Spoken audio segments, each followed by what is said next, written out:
আসসালামু আলাইকুম বন্ধুরা, আজকে আপনাদেরকে দেখতে পাচ্ছেন এটা একটা বোরাকের ডোল বক্সের স্পিকার। তো এই স্পিকারটার ক্যাপ আমি খুলেই নিছি। তো এটা সমস্যা হচ্ছে কয়েলে, মানে হঠাৎ চলে না। কাস্টমার আনার পরে দেখতে পাচ্ছেন আমি এখানে গড়ছি লাইনটা।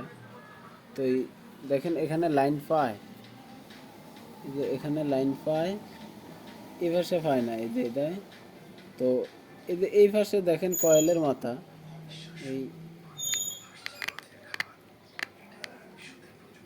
এই কয়েলের মাথায় লাইন দিলে চলে। তো আমি এখানে একটা জ্বালাই গিরা নেই, দেখতে পাচ্ছেন এখানে জ্বালাই গিরা নিলেই হয়,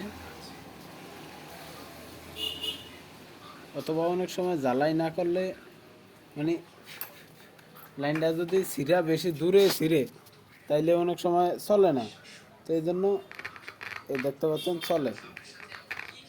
তো আমাদের জায়গা ঠিক হয়ে গেল। তো আজ এ পর্যন্ত। এই ভিডিওটা ভালো লাগলে লাইক দিবেন।